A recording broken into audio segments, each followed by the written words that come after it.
আসসালামু আলাইকুম রহমতুল্লাহি বারাকাতু। এই যে ঘর এসেছিল, এই ঘরের লিস্ট মায়ের হাতে আছে, ঠিক আছে। কিন্তু দুবার নাম আসা সত্ত্বেও ঘর এখনও পায়নি। এই বয়স্ক মানুষ যদি ঘর না পায় তাহলে কারা পাবে? আর ঘরের অবস্থা একবার দেখুন, কি অবস্থা হয়েছে। হ্যাঁ, দেখুন কি পরিস্থিতি ঘরের। যে এর ব্যবস্থা যেন সকলে মিলে করবেন, যেন মুখ্যমন্ত্রী পর্যন্ত খবর চলে যায়।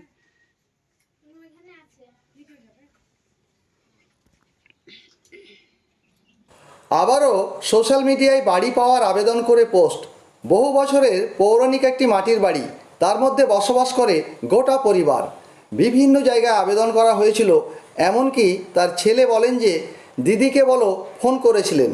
যথারীতি এবছর বাড়ির লিস্টে নামও এসেছিল। আসসালামু আলাইকুম রহমতুল্লাহি বারাকাতু।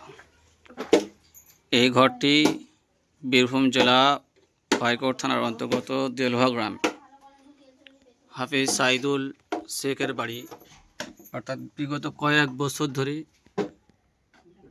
আমরা মমতা ব্যানার্জিকে দিদিতে বলে তো ফোন করেছিলাম, কিন্তু এই বছর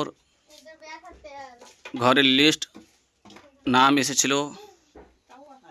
তবুও পঞ্চায়েত থেকে ফোন করা হয়েছিল, বলা হয়েছিল যে আপনার মায়ের অসুবিধা আছে, তো আপনার মা আগে ঘর পাবে। তবু ওই ঘরে কোনো সুরাহা হয়নি। আজ বর্তমানে এই বাড়িতে 17টা ফ্যামিলি মেম্বার আছে। রাত্রে যদি ঘটনাটি হতো, হয়তো অনেকের বহুত কিছু ক্ষতি হয়ে যেত। আল্লাহর কাছে লাখ লাখ শুক্রিয়া যে সকালবেলায় ঘুম থেকে ওঠার পর ঘরটি ভেঙে পড়ে। আর সকলের কাছে নিবেদন, এই ভিডিওটি পোস্ট করার সঙ্গে সঙ্গে আপনারা সকলে শেয়ার করবেন, যেন এই ভিডিওটি মাননীয় মুখ্যমন্ত্রী মমতা বন্দ্যোপাধ্যায়ের কাছে যেন পৌঁছে যায়, যে আমরা কোন জায়গায় বাস করতে আছি। দেখুন, যারা ঘরের প্রয়োজন নয় তারা ঘর পাচ্ছে, আর যাদের প্রয়োজন তাদের কিন্তু ঘর পাচ্ছে না। দেখুন স্থিতি হয়ে আছে। আপনাদের কাছে নিবেদন, যদি আপনারা কিছু পারেন সাহায্য করার, তো ফোনপে নাম্বার থাকবে, গুগল পে নাম্বার থাকবে, আপনারা যদি পারেন তো অবশ্যই সাহায্য করবেন।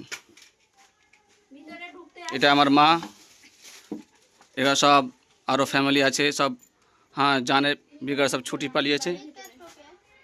আপনাদেরকে বারবার বলছি একটু খেয়াল রাখবেন এই দিকটা। অথচ এখনও বাড়ি পায়নি, তাই সোশ্যাল মিডিয়ায় পোস্ট করে বাড়ি চাওয়ার আবেদন করলেন। বিধবা মাসহ 17 জন বসবাস করেন এই বাড়ির মধ্যে। মা, আপনার নাম কি? রৌশনারা বিবি। আপনার বাড়ি কোথায়? পাইকড় থানা অন্তর্গত দেলুয়া গ্রাম, বীরভূম জেলা। এই বাড়ি আপনার কখন ভেঙে পড়ে? ভোরবেলায় ছেলেরা সব ঘুমিয়েছিল, কেউ বাইরে ছিল। আর আপনার এই সরকারি ইন্দিরা আবাসের ঘর এসেছিল না আসেনি? নাম এসেছিল। কবার এসেছিল? দুবার। দুবার এসেছিল, কিন্তু ঘর পেয়েছেন না, পাইনি। আমি এখন থাকবো কোথায়? বাড়ি ভেঙে পড়ে গেলো, ছেলেপুলে কোথায় থাকবে? এবং কোনো নেতা মন্ত্রী কেউ এসেছিল যে ঘরের জন্য আপনার কাছে? না, কেউ আসেনি। কেউ আসেনি, ঘর আপনাকেও দেয়নি? না।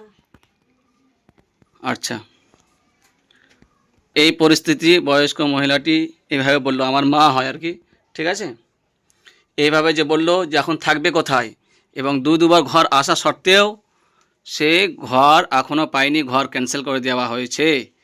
আপনাদের কাছে অনুরোধ, এই ভিডিওটি যখন সোশ্যাল মিডিয়ায় পোস্ট করা হবে, এবং আমরা পোস্ট করছি এখনই, তখনই আপনারা শেয়ার করবেন এবং মুখ্যমন্ত্রী পর্যন্ত আওয়াজ যেন পৌঁছে যায় যে এই পরিস্থিতি যে আমাদের পশ্চিমবাংলায় হয়ে আছে, এদিকে কেউ দেখাচ্ছে না, যে মানুষ এত অসহায় হয়ে আছে।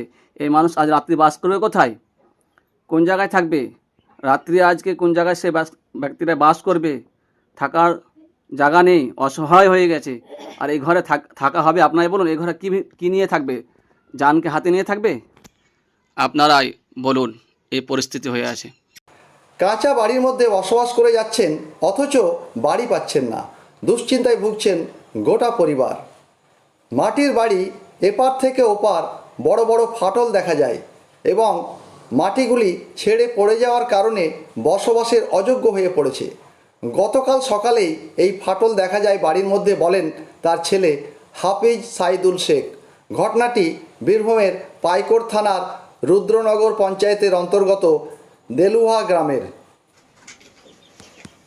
আসসালামু আলাইকুম রহমতুল্লাহ। আজ আমাদের এই বাড়িটি ভোরের দিকে এক সাইড পুরোটাই ভেঙে পড়ে যায় এবং এই দুর্ঘটনা থেকে আমরা আল্লাহর রহমতে বেঁচে যাই। রাতে এই দুর্ঘটনা ঘটেনি বলে। আর যে পরিস্থিতি হয়ে আছে, দুবার মায়ের নামে ঘর এসেছিল, তবুও কিন্তু ঘর আসেনি। পঞ্চায়েত লেভেল থেকে কোনো রকম সুরাহা পাইনি। আমাদের পঞ্চায়েত হচ্ছে রুদ্রনগর পঞ্চায়েত, পাইকড় থানা, বীরভূম জেলা, দেলুহা গ্রাম। আমার নাম সাইদুল শেখ, মায়ের নাম হচ্ছে রওশনারা বিবি। এই পরিস্থিতিতে আমরা এই ঘরে বসবাস করব কী করে, যান নিয়ে বসবাস করব। এখন পর্যন্ত কিন্তু আমাদের এই ঘর আসেনি। যেন আমরা অতি প্রয়োজনে নিবেদন করছি যেন অতি শীঘ্রই যেন আমাদের একটা ঘরের ব্যবস্থা করা হয়, যেন আমরা ঠিক মতো থাকতে পারি।